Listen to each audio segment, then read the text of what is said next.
Very nice. Okay, wonderful. Yes.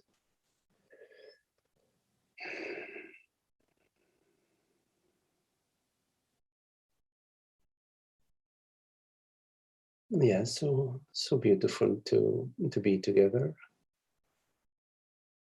You know, in a way,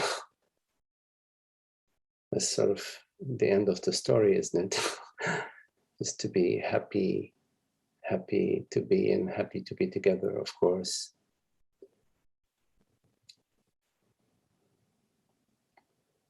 So maybe we can sort of live this happiness, you know, throughout our day, throughout our life, sort of remembering how simple and how easy it is to be happy. And sometimes the very simple things, the mind makes it so complex, so complicated.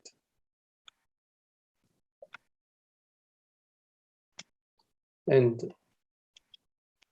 there is no complication in being. Yes? It's so simple. It's so natural for us to be, you know, to be that which we are. This effortless happiness, this effortless presence, this transparency. Because in the transparency we see through each other, not just the surface image, but we see through the image to the core of our being, which is just this innocence, this purity, this tender vulnerability.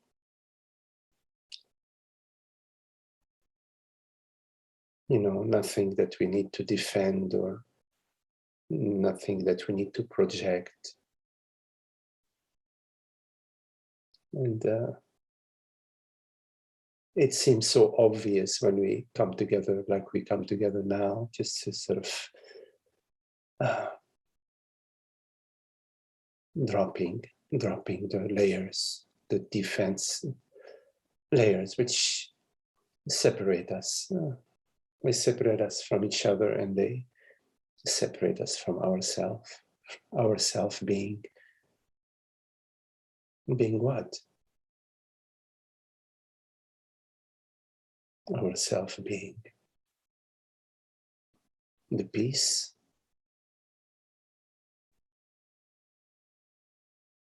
no need for any barriers between us and ourselves. No need to veil, no need to protect.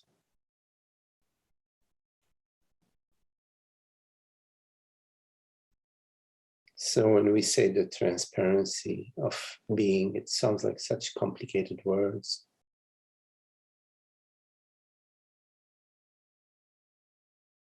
But yet, the hearing of these words right now, is there any veil around that? The breath,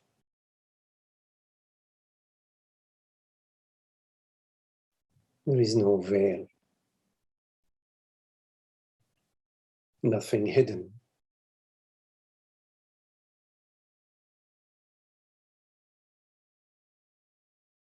You know, the borders that we imagine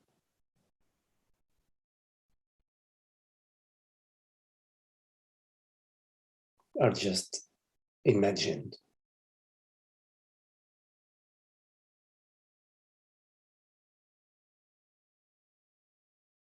The person that we are trying to protect is imagined.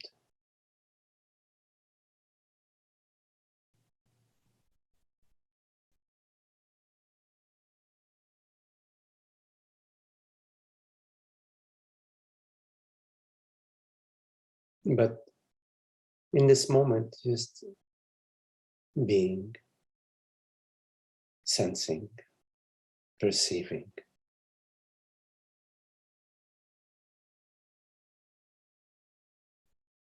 It's so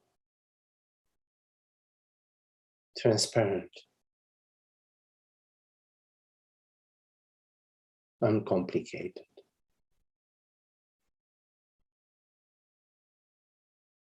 Maybe the mind then complicates the experience after the fact.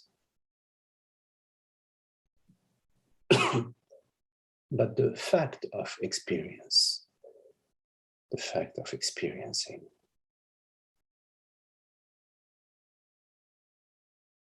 before it gets complicated, is there, this moment, unveiled, unhidden.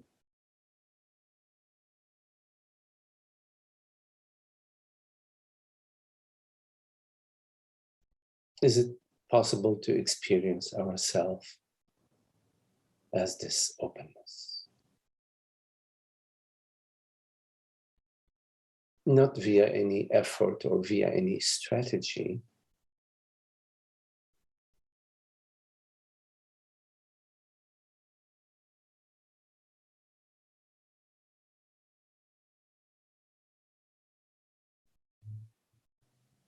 but the simple noticing that there are no borders, and inviting this understanding to live itself, to nest itself within our body-mind.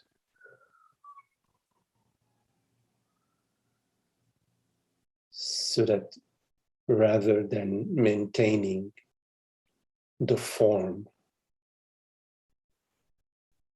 rather than propping the image, rather than being concerned about the sense of me, the separate self,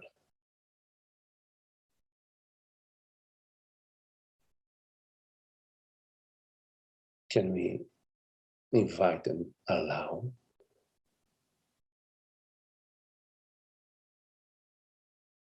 the transparency, the space-like quality of our experience to be noticed and to be lived.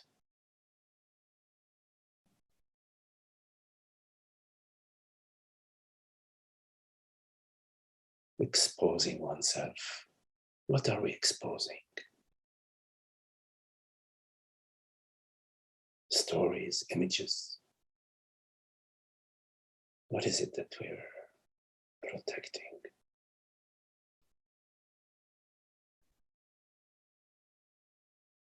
Ideas, beliefs about ourselves.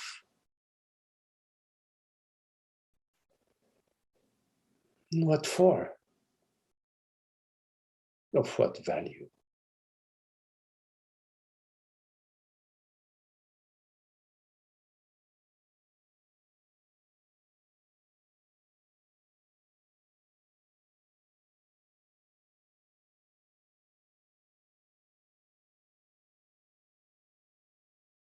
When we look at children, we notice how the children are so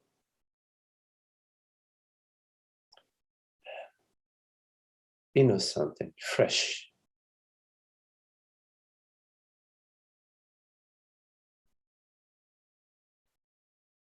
They're so fearless in a way, vulnerable without having any sense of their vulnerability.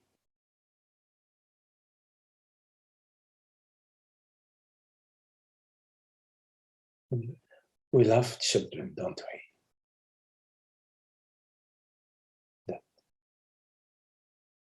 quality of being that is not defending or protecting an image, is not trying to win an argument. It's playful, fresh, and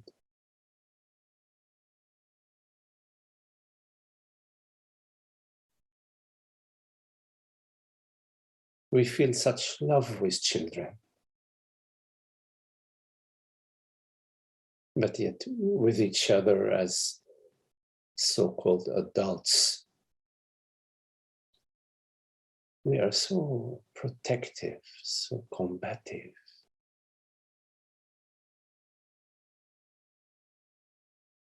Although it may be needed at times, but we live our life as if it is always needed, don't we?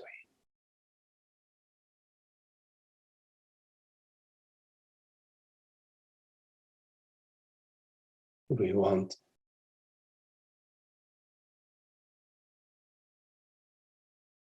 our image to be loved.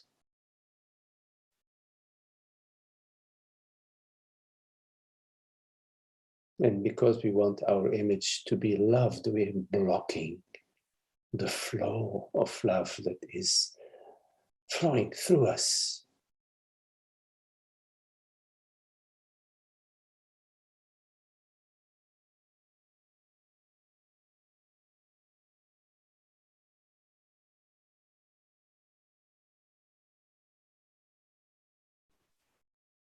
Notice your experience right now.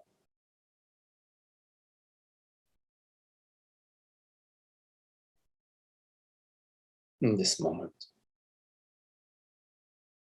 Not thinking about this moment, but just the direct experience of this moment. It cannot be put into words. Of course, a lot of words can be spoken, but the experience itself precedes language, precedes the mind, doesn't it? There are no words to express this moment of being, the reality of our experience.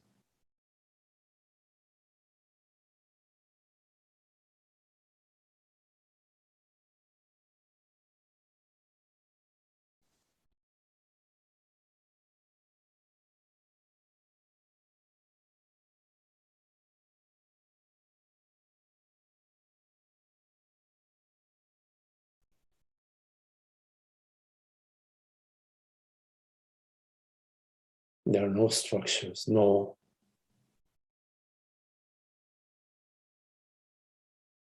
edifice. There's no edifice that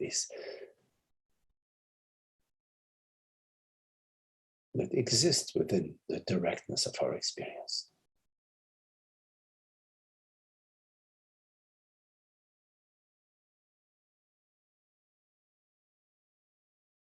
Notice how borderless being is right now. The borderlessness of being.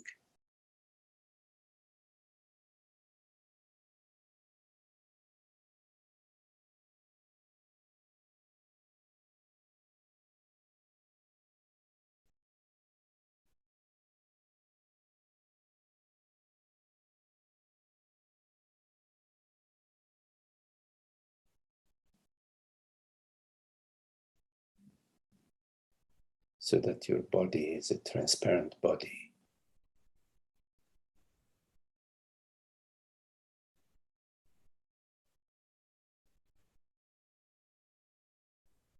Because the skin of your body is made out of the same substance as the universe.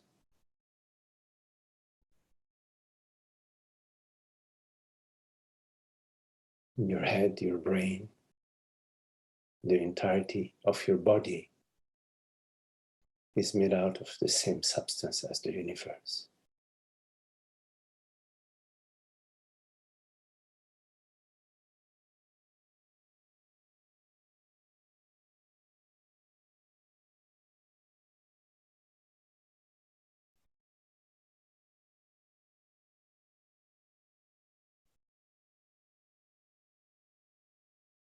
So the universe and your body are not separate.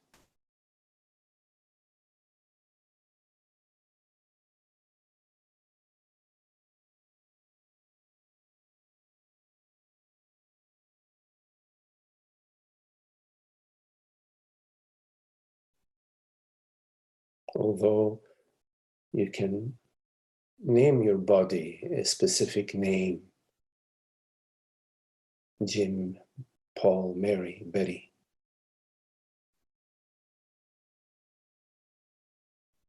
Although you may name your fingers a pinky, the thumb, the index finger.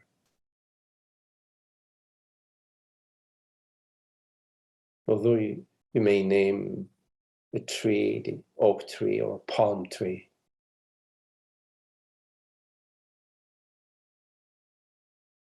Your body and the universe are made out of the same whatever. They're not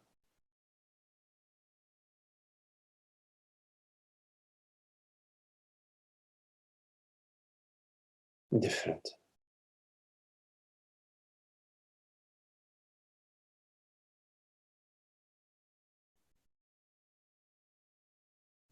It's only via thinking and conceptualizing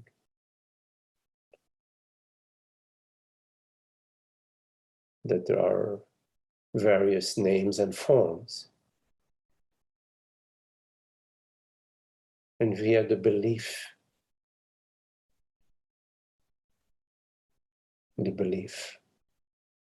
that I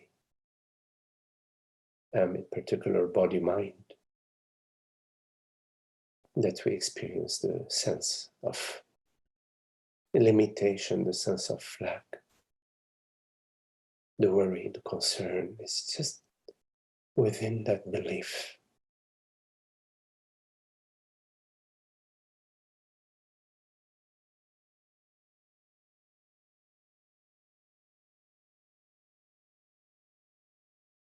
What is the belief made of? What is the substance of a belief?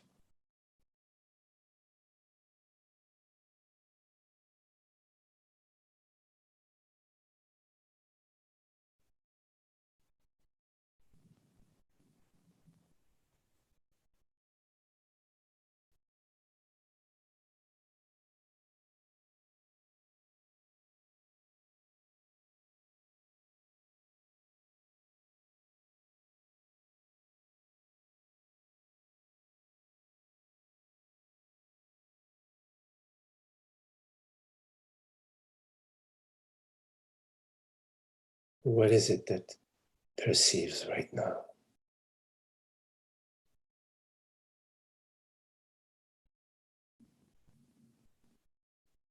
Is it the body-mind which perceives? Or is it I, awareness, which perceives?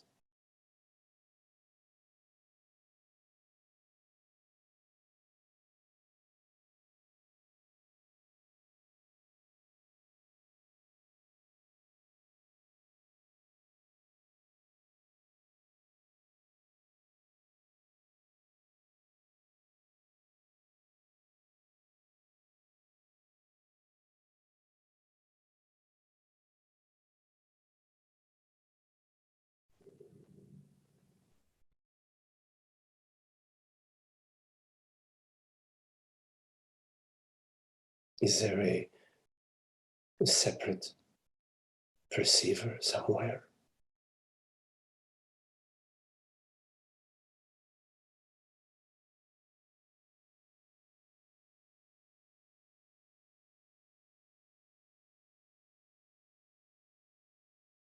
Or an open field of perception?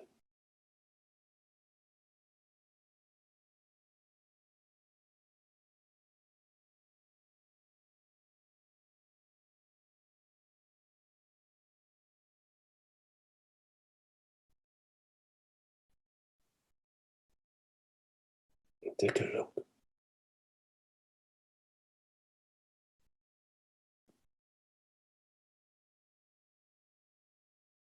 I am.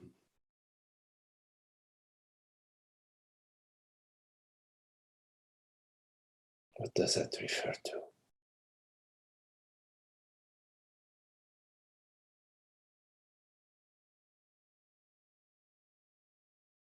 Does I am refer to I am a male, female body?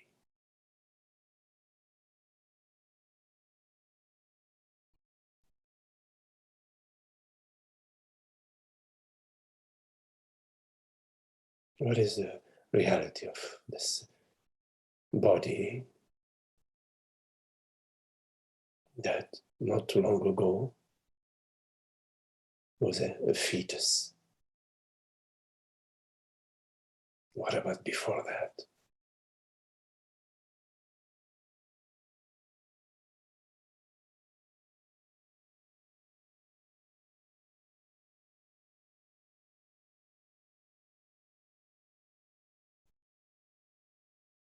Are you the storyline that repeats itself?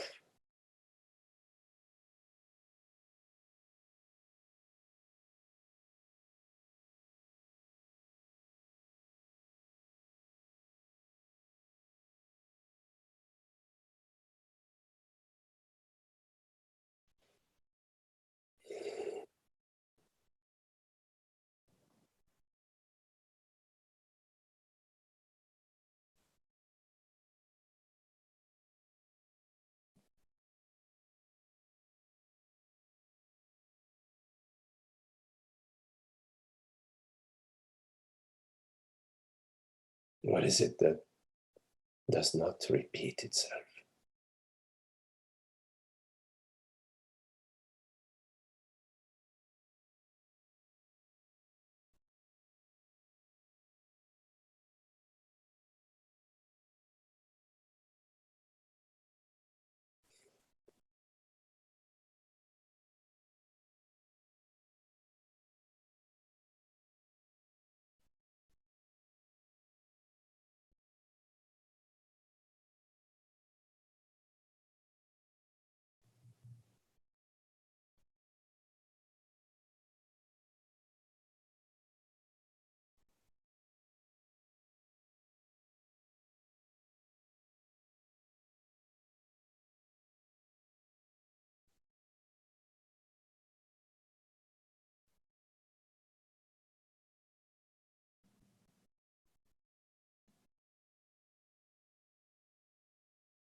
Okay, so if you have any questions, please make sure you unmute yourself. Any questions? Hi, Magdi. Hello, George. Hi there. You mentioned the nature of the belief that we are separate body minds. I mean, there's no doubt that belief is false, but it appears that that belief has a lot of emotional energy behind it. And I just wondered if you could speak on that. It seems to me that as we get more insight into the nature of that belief, it will be easier for us to really get the absurdity of it. Mm-hmm. Yeah, the belief that I am this person, whatever that is, the belief that I am this Magdi, this particular set of feelings, sensations, stories, etc., didn't arise out of the vacuum. It arose out of there's a historical aspect to this belief, dating all the way back to the tender childhood, where the innocence of being is sort of channeled, via the necessary sense of separation. It's separating yourself from your mom and eventually from your dad and so on. There's this whole process of separation that is particular to every body mind, has their own tailor-made historical data history of in the establishment of this belief. I mean, there's a commonality in that belief, in that I am this person, but of course, every person has their own story about who they are. I am this and that, and they have their own story and tale, and which may obviously differ from body mind to body mind, depending on their culture, their history, their conditioning, etc., their sensitivity, etc. But what is common to all senses of personhood is that there is some sort of emotional aspect, to the establishment of this sense of me, various, events that impacted upon the tender psyche of the child and developed in them a sense of preservation, of defense, of attack, of self-blame or blaming others, etc. There's a whole field of psychology it's very deep and very complex, that sort of speaks to that. But yes, you are definitely pointing to the traumatic, emotional, conflicted aspect of this belief. It's not just, well, I just turned to page 52 and I picked up the belief, in that chapter that, I am a person. No, it's got its blow by blow history, that eventually lead us to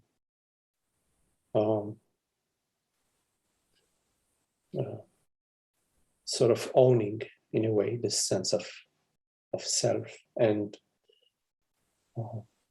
embodying it in a way and living as that character. And at some point, feeling the entrapment of that particular identification, and upon the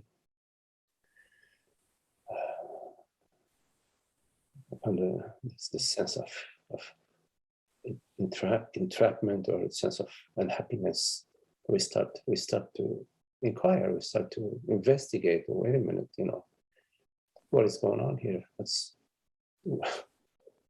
I got it. I'm this person. I got it. But heck, where is the peace? Where is it? I mean, it's not working. I mean, fine. I'm okay. I'm okay being this person, this great person, this lousy, but whatever, whichever way I describe myself, whichever way the universe describes me. But it's not working.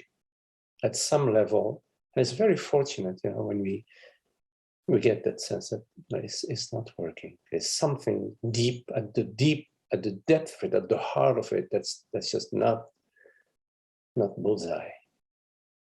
So we start to wonder. We start to wonder, and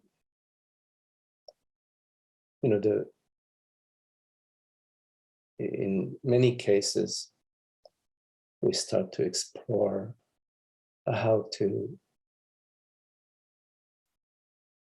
get to that freedom, to that joy, although we may have no words for it at the time, how to get to a better place, let's say, via all sorts of quotes unquote external experiences. Well, there are no external experiences, but experiences that are sort of resulting from looking outward. And then at some point we realize that, well, that's not the path. And we start exploring what's discontinuous, not discontinuous, what is incongruous at the source, at the core of our experience. And we come upon the belief with its emotional load, as you mentioned, George. It's tremendous, the painful aspect of that belief at the feeling level.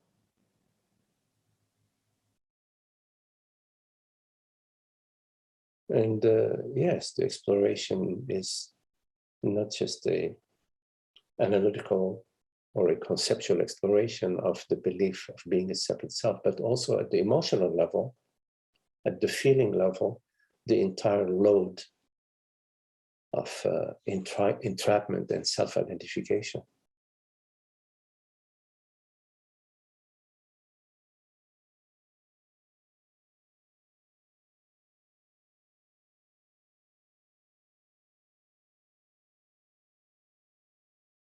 So in a way, there is a deconstruction of the belief via our reasoning about this belief, that in fact, the belief that I'm a separate self has no ground to stand upon. Does not make sense. There is, of course, that aspect of the understanding, but there is also a deconstruction at the feeling level. Not just at the feeling level, but at the sensory level. Because at the sensory level, we sense, for example, that we believe and we feel that we are inside the body, or that we are the body, and that the body has a particular form or shape, an image, or a sort of a limited sensory field. But the sensations that appear seemingly in the body, they also appear, the sensations of the body appear in awareness. Or you could say they appear in the body, but then the body, which is made out of the same substance as the universe, is not separate from the universe. So the sensations that appear in the body are appearing in a vaster body, in the universal body, rather than in quotes unquote physical body made out of flesh and bones.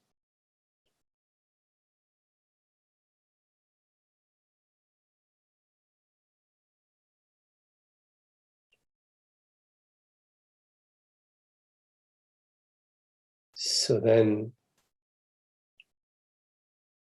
your sense of being a body expands to being the universe. Because if you are the body and the body is not different from the universe, then your body is a universal body. And your experience appears within that universal body rather than within a particular limited body mind.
So there are both aspects of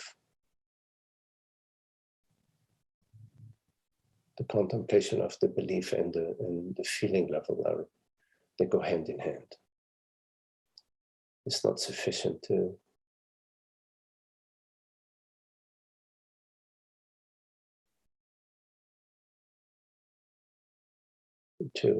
come to the understanding without the understanding being alive within your being.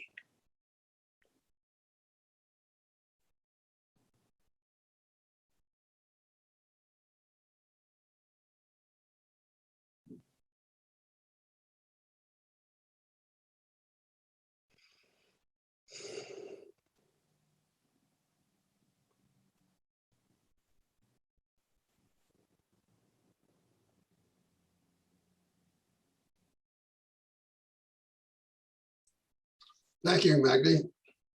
Okay, George.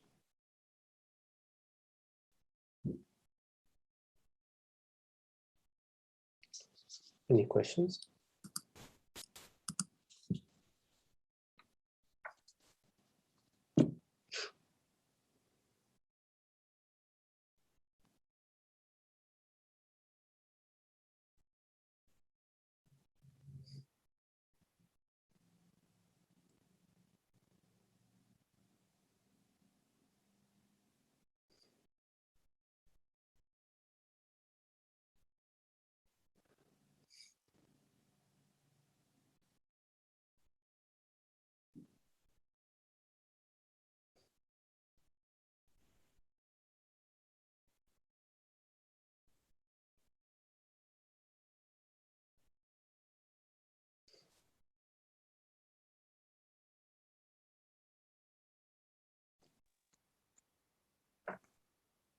Hi, Magdi.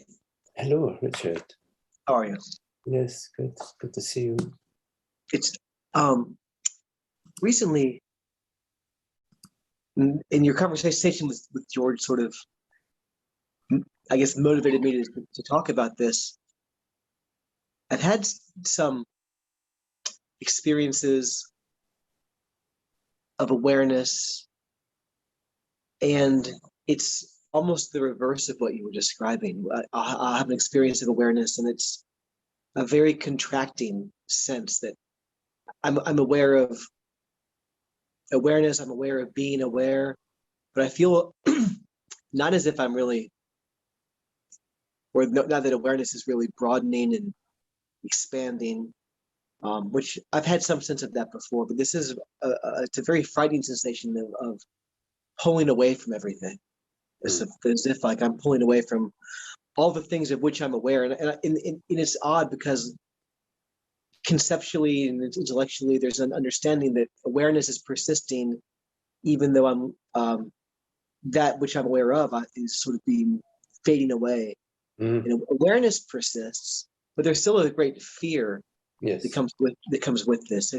Is that something you could speak Yes. to? Yes, yes, yes, yes.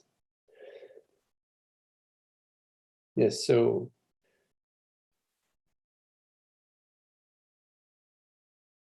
yes, I am aware, I am awareness. Yes, there is a body mind, there is a world, and I am awareness. Now, what's the relationship between this awareness and the world and the body, the mind? What's the relationship? Because the sense of something is off, or something is not working, or something is scary, or something may come at me, still has two. It has to have two. There's a dualistic aspect. So yes, initially I am Magdi, I am Richard, I am this person, and there are all sorts of things out there that may come at me. Now I realize, oh no, I am awareness. I'm not this body, I'm awareness. But still there is this world, this body, these all sorts of things that can occur, and they can impact me, awareness. So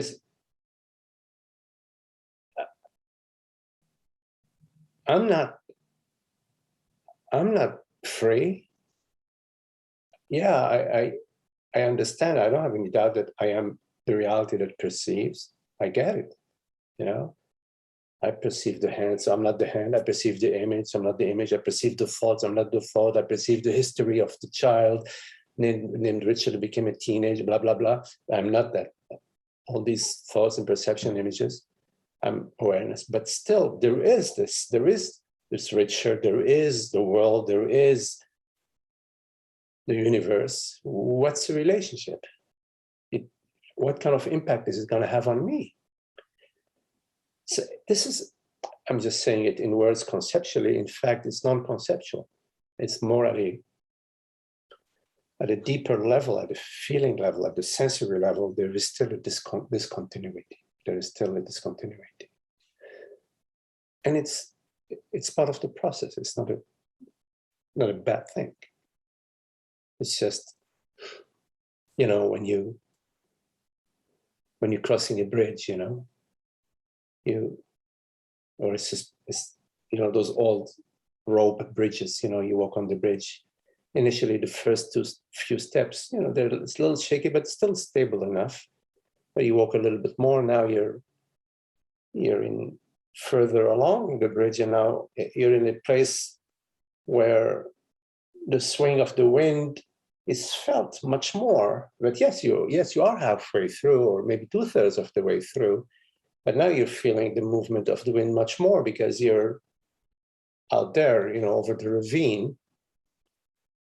But as you continue walking, then the swing of the bridge will become less and less because you're getting closer to where it ties into the land. And then at some point, it's not swinging anymore, and you're on the other side. So it's part of in some cases, this is how it feels. This is how it appears. Now, the thing that you need to come to clarity about is that everything that you experience, you meaning awareness, everything that you experience in complete intimacy. Meaning, intimacy means in love, meaning as one. Like, for example, right now you're perceiving this perception, but this perception is not separate from you. You being the awareness that perceives. You hear this voice, there is a hearing, but the hearing is not separate from that which you are. It's as if you're this moment sort of taking on the form or the shape of hearing, or you're taking on the activity of hearing, but It's not something outside of you, you see. So you can need to contemplate that in your experience, there's nothing that is apart from you. Sort of see it over and over, to see that, in fact, your very thoughts about things being apart from you, these very thoughts are not apart from you. It's sensations that you feel are coming at you, or the feeling that you feel are disturbing you. They cannot disturb you because they are intimately as you. It's like, does the wave disturb the ocean? Does the temperature of the ocean disturb the ocean? Does a current in the ocean disturb the ocean? Does a ring that takes on the form of gold, does it disturb the gold? No, it's 100% gold. Every piece and bit of the ring is gold. See? So same thing with you, I cannot be disturbed by that which I am. Like, my pinky doesn't disturb my index finger, or my wrist doesn't disturb the palm of my hand, you see. So everything that you experience complete as love, as oneness, as wholeness, totality. It's never possible for you to experience anything that is separate from you. It's not possible. It's just a concept that there is something separate from you. So the disturbance is an echo from the sense of separation, from the duality. Because in the model of something coming at you and you're running away from it, or you're blocking it, you're fighting it, that model is still operating, although you understood that you are consciousness, that you're awareness. So there is the understanding that there is nothing that you experience that is outside of yourself. Everything you experience is at zero distance from yourself, you being awareness. The other thing is the welcoming. Welcoming is an effortless way of consciousness. Consciousness welcomes, like right now, without you knowing it, without thinking about it, you're welcoming the hearing of these words. And you have no issue with that. And if you do have an issue with that, you will welcome the ending the, you just press the off button, or you just get up and leave. The welcoming is a complete freedom, the freedom of consciousness. So in terms of your experience, in the model of good and bad, there is the me is trying to protect itself. It protects itself from the bad and it's seeking the good, you see. This whole illusion of good and bad, the impression of good and bad, which is the dissection of the brain, dissecting, every experience, sort of, sifting through, the lentils and the pebbles that are in the lentils, sifting through, you see. But this model of good and bad is deeply divisive within ourselves. It's dividing good and bad within us, a battle between us, which is completely illusory, completely imaginary. So in the welcoming, there is sort of a sinking, a surrendering, and loving what is, without necessarily understanding it. You don't need to understand it. You don't need to formulate a narrative about it that works, that narrative works, because then you're constantly in the experience and its narrative. You're constantly sort of hopping back and forth. One foot is in life and the other foot is in narrative. You're trying to find if the narrative that works with life, you say. But without narrative, so there's no understanding. You don't understanding, at the level of having a formulation about your experience. So it's a sort of not knowing, but in not knowing there is the freedom. It's a sort of an open stage for whatever whatever is arising, there is room on the stage for it, you see. It's not a cluttered stage with conditions and models and history, the history that says, oh, it should be like this and not like that. So it's a fresh way of living that welcomes this experience you shared with me, that welcomes this sense of something seems to be of a feeling or something like that. Then that is no longer a problem. It's no longer a problem. It's like, yes to that. Yes to that. Yes, without knowing what it is. We don't need to know what it is. So as our yesness sort of takes root in our being, then what's the problem? But when we have an idea about how things should be, or we have a recollection of an experience that we had about peace and happiness, and what we have done is we have encapsulated the freedom of being. We have encapsulated peace and happiness in some sort of model. And now we are limiting ourselves to repeating, finding this experience like the treasure hunt, you see. But we are the treasure. I mean, being, life, joy, freedom is the treasure. It's not a treasure we need to discover. We need to realize that hunting for the treasure is an obstacle to the treasure itself. At the same time, there is room for hunting and looking for the treasure as well. And so we also do search for the peace and for the happiness, and it's a good thing. And the sooner we realize that the peace and the happiness that we are sort of looking for is innate to our being. It's not in any particular condition or situation or experience. The more we realize that it's right there at the core of our being, the more capable we are to sort of relax, as we are relaxed, and sort of savor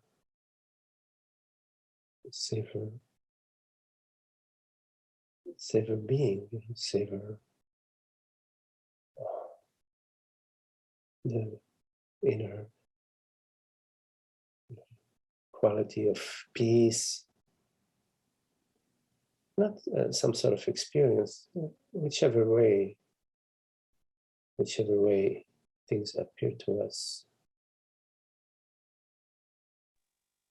But what I feel is like it's interesting as I try to articulate it. I feel so immersed in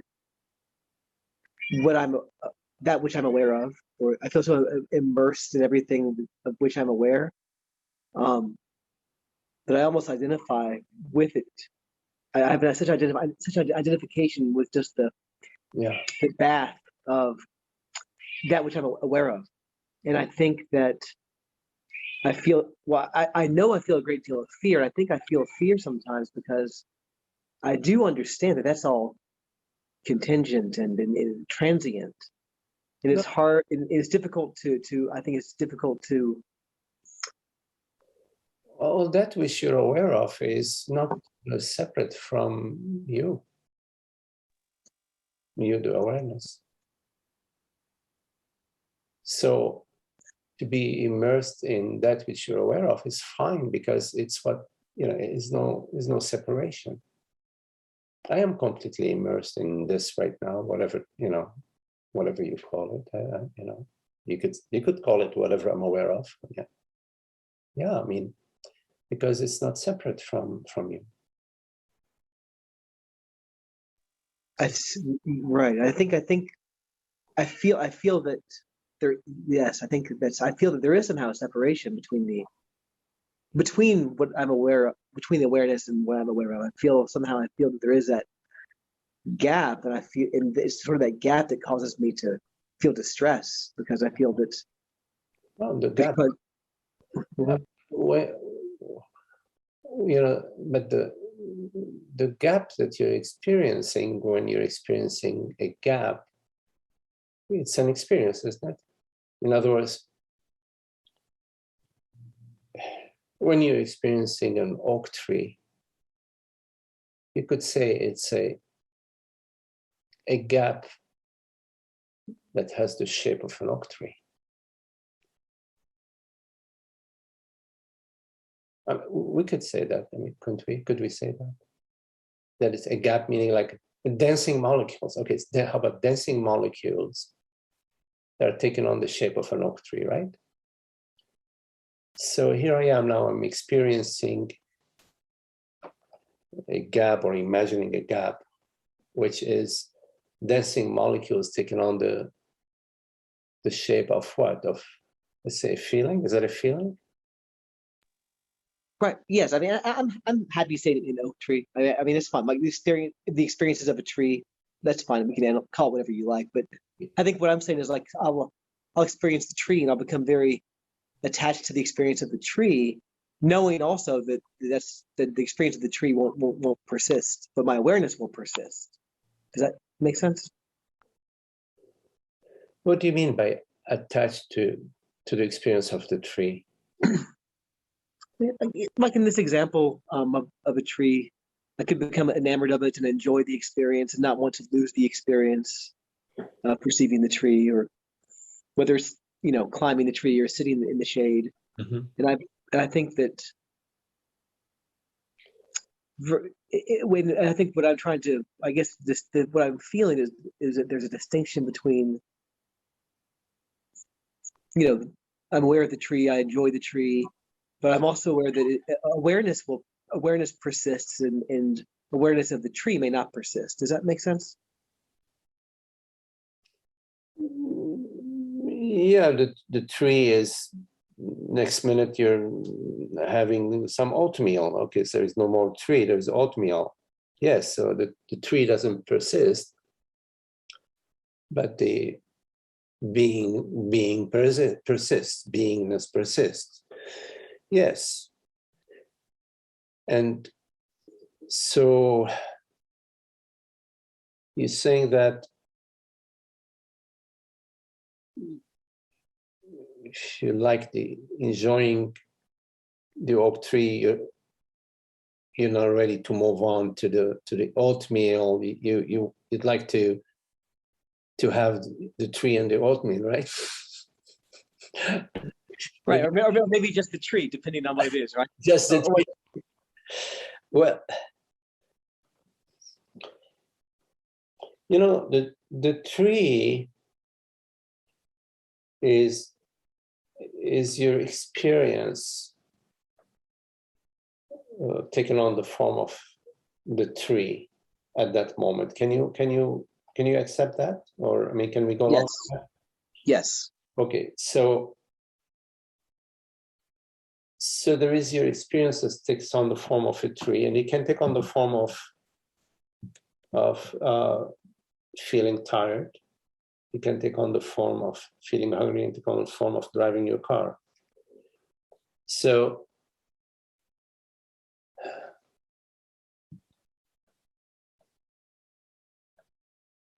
May I say one thing, Magdi? I'm sorry to interrupt your thinking. I think because all of those seem to be so intimately attached to,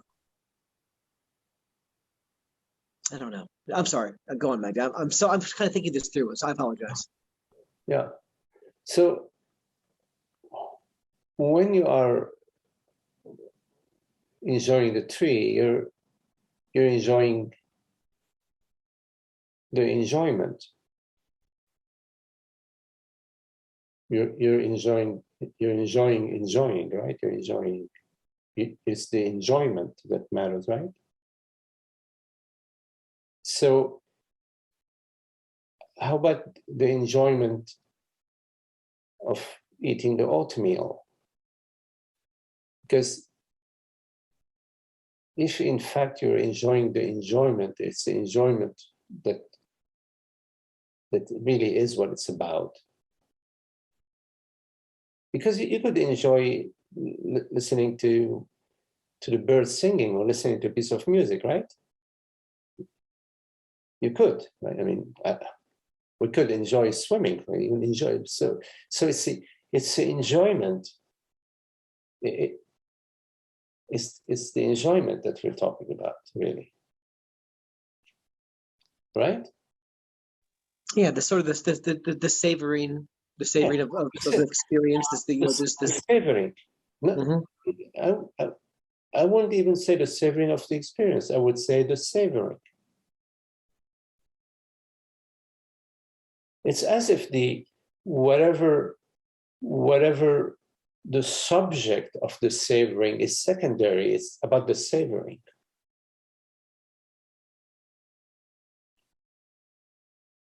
So if it's a savoring, then it's not the subject of the savoring or the object of the savoring. Right? Then we could savor, reading a book, and then after a while we could savor going for a walk. We could savor talking to a friend, etc. We could savor cooking a meal. So a good deal of those of life, and I'm not, there's painful experiences and they suck, but that's part of life. But I think a great deal of what's enjoyed is so tied up to, like, it seems to be somehow stuck to the conditions of the body mind that allow that to happen. And I think the fear is that I understand that awareness is going to, and so awareness, when the idea of the body mind is gone, whether through death or through some other experience, I think there's a fear that the loss of the body mind leads to loss of the experience. And I think maybe that's, does that make sense? Yeah. So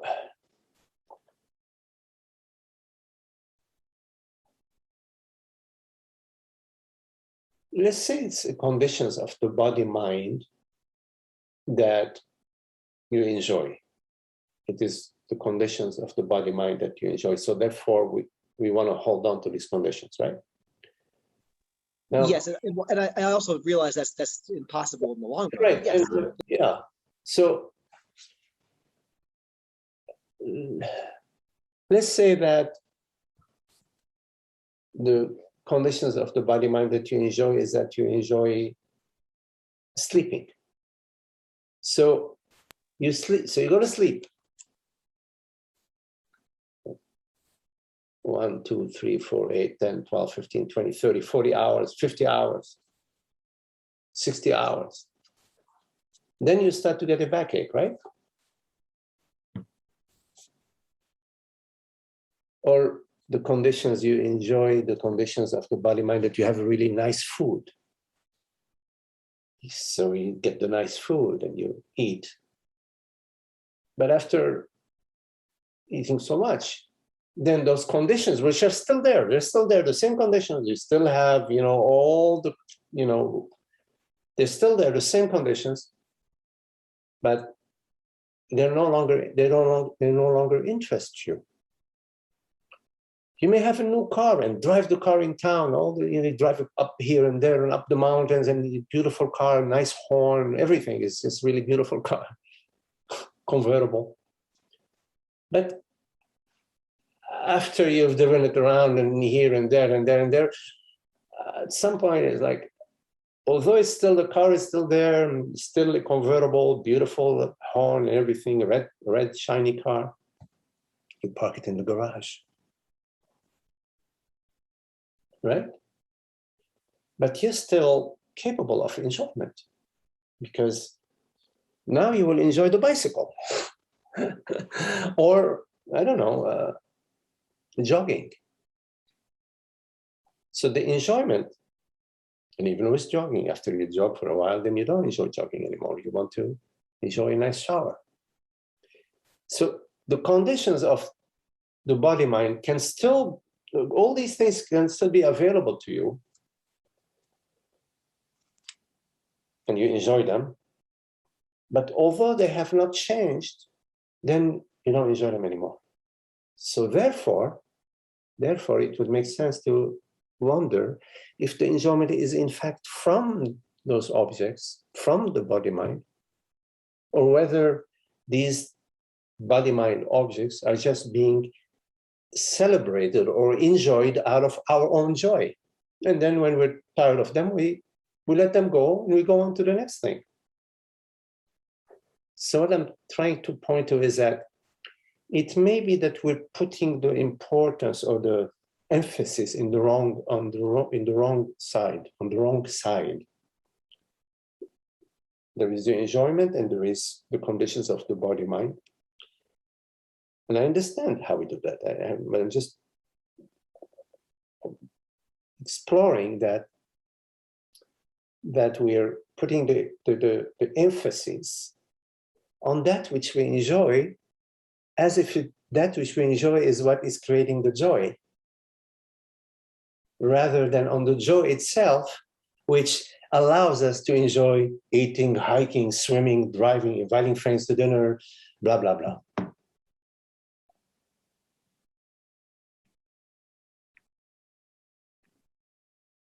Because if you are placing the emphasis or the source of the joy is from the body-mind, then you really have an issue, because we've got to keep propping up. What about when the body dies? You know, like this whole joy is going to just, what the heck? I mean, what was it all about? Like coming around for 70, 80, 90 years, dancing every day and then croaking? That's very disappointing. That's a very disappointing model. I would say, as I'm not buying into that. If it's for sale, I don't want to buy it. Right? It's not a model that is a happy model. It's a very depressing model. And plus, it's just a model. It's just it's some model which, of course, I understand. We feel it, we believe it. Everybody around that feels it and believes it, but still a freaking model, and unhappy one. Unhappy one because the tick-tack, the clock is ticking on everything. The clock is ticking on the oak tree after what, 200 years? You know, that beautiful oak tree, kaput. So, but in fact, we can have joy out of a grain of sand. Like children, for example, children. Or myself, when I go on the beach, I see a rock on the beach. I feel very happy. You know, well, I don't know, but, or how about the shell? You know, we find beautiful shells on the beach. We're very happy. Because the happiness is sort of, and the more you realize that the happiness is not objective, rather it's nominal, the more you find that you can, because it's always there, the nominal is always there. The phenomenal appears and disappears, but the nominal is always there. The more you are happy with anything, it doesn't have to be with anything, it's just the more you're happy. Because happiness is nominal, it's like the sunshine, it shines on everything, it doesn't matter. I mean, even if there is nothing for it to shine on, it still shines in the infinite space out there, in some imaginary absolute vacuum. The sun will shine in the absolute vacuum. So in a way, it's like that. Happiness and the peace and the joy it shines in the absolute vacuum and in the celebration of this conversation, you see. So initially, it may appear that joy is a very particular thing. Like, wow, I'm really joyful because this happened, really joyful because that happened. It may seem to be, but the more we have an understanding about joy, the more we realize that, oh, joy is very simple. It's not just joyful when you are by the ocean, which is a very beautiful thing, but it's joyful right now. It's very simple, very natural, see.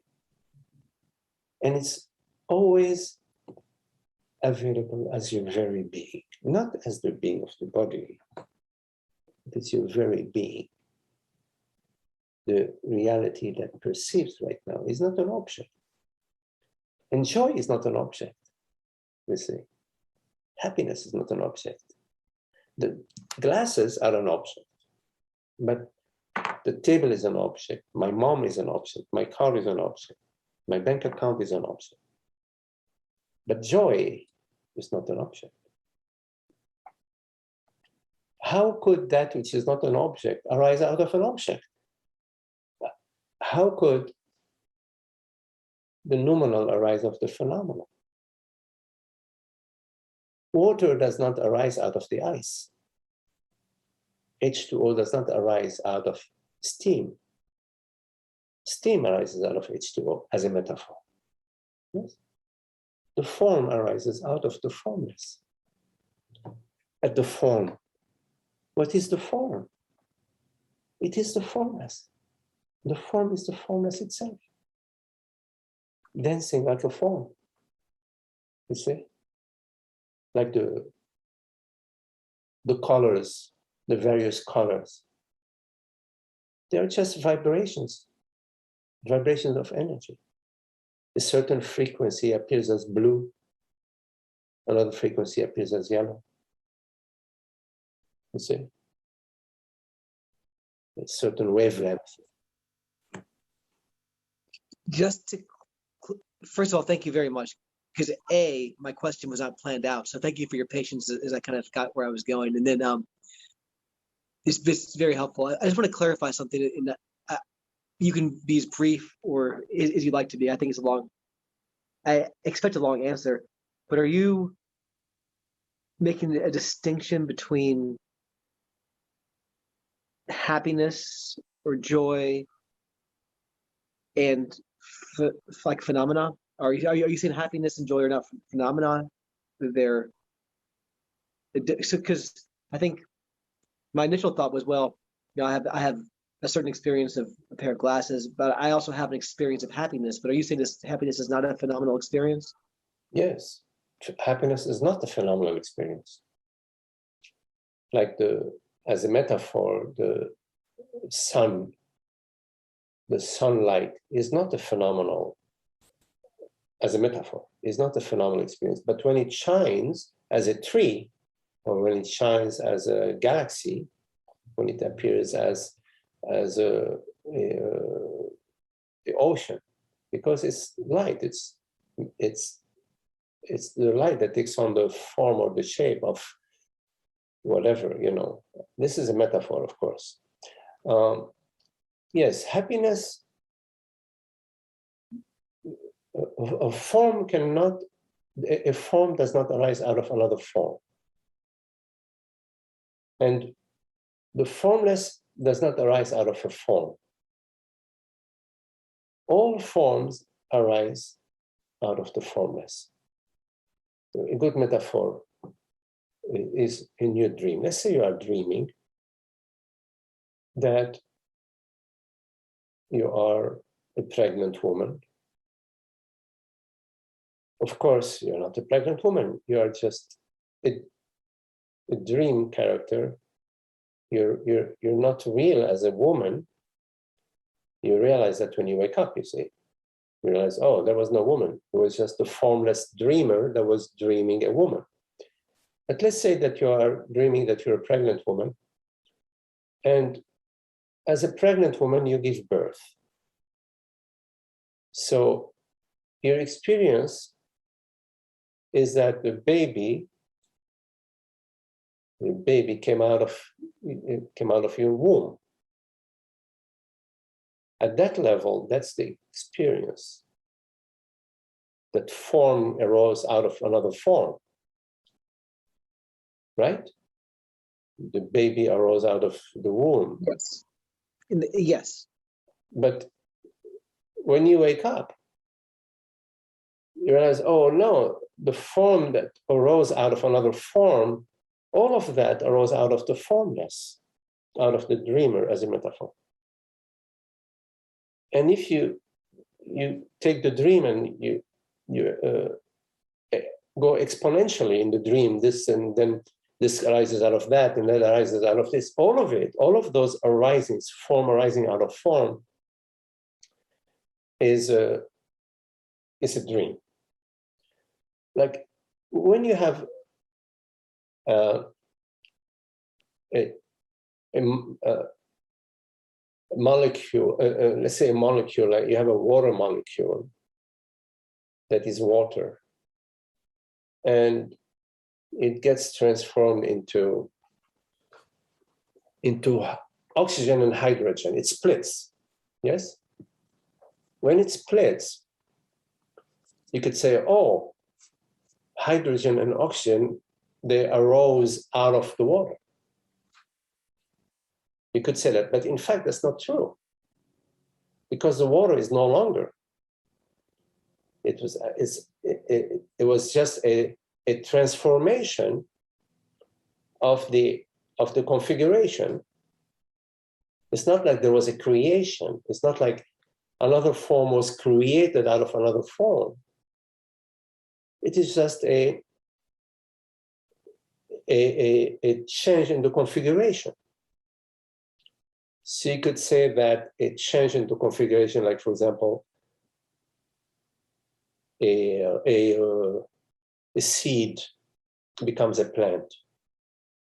It's not that the plant is born out of the seed, like a form arose out of another form. It's just an alteration of the configuration, right? So what we refer to as form arises out of the formless. But yes, back to your question, happiness, peace and happiness are not a phenomenal experience.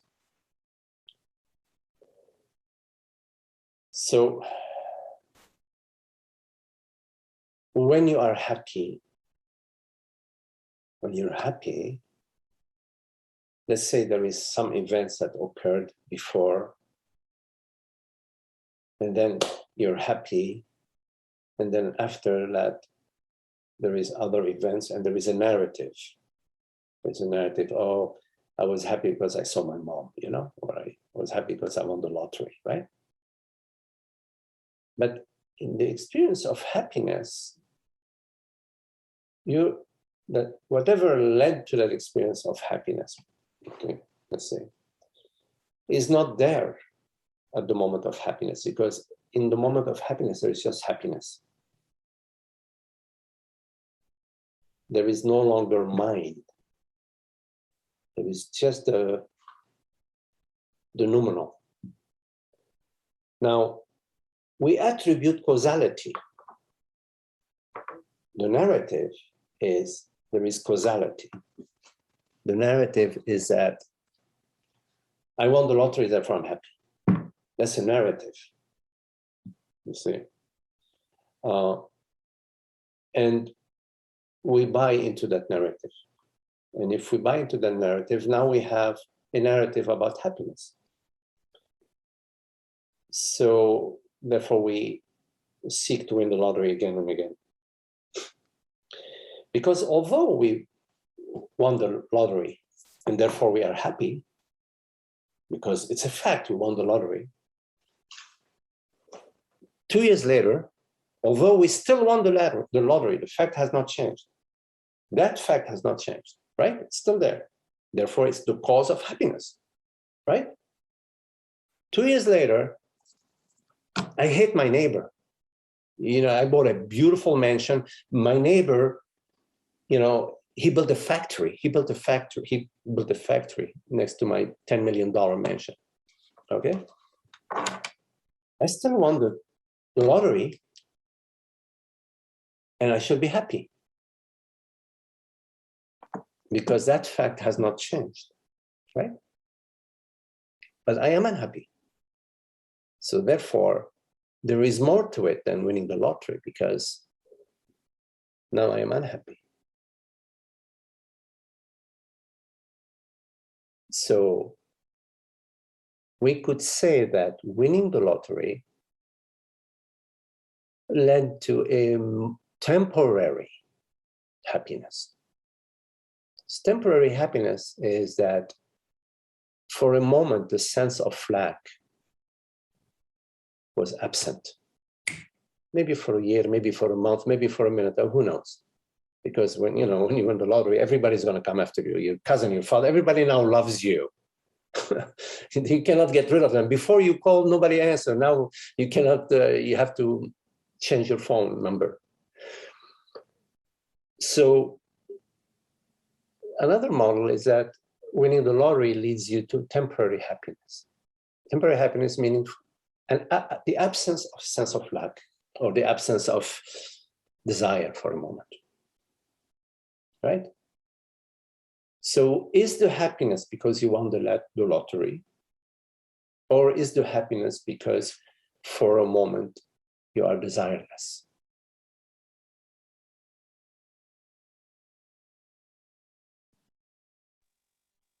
Yeah, yes, I do understand that. Yes, thank you. Thank you. Yes, okay.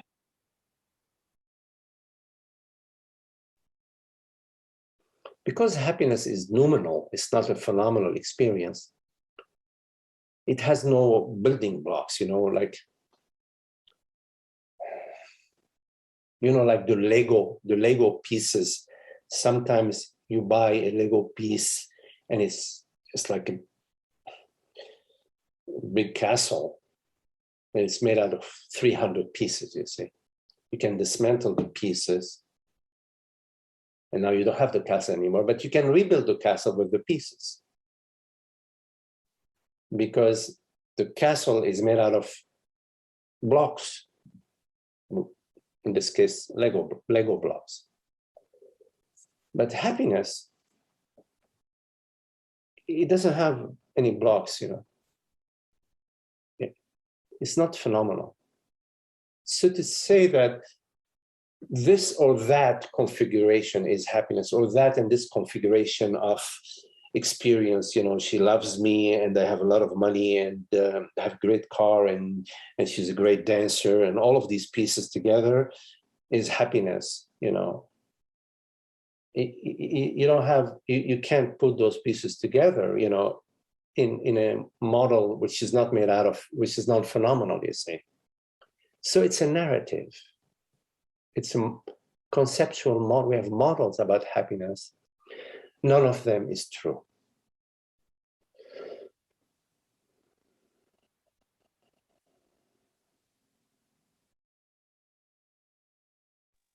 Thank you so much, Magdi. I have a lot to process. Thank you so much for your time. and thank you, everyone, for your patience. All right, Richard, thank you.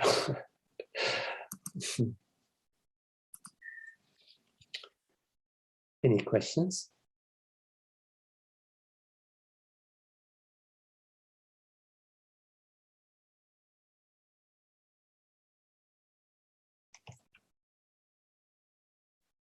Okay, well, if there are no questions, thank you all. Very lovely to be with you, Lauren, George, Richard.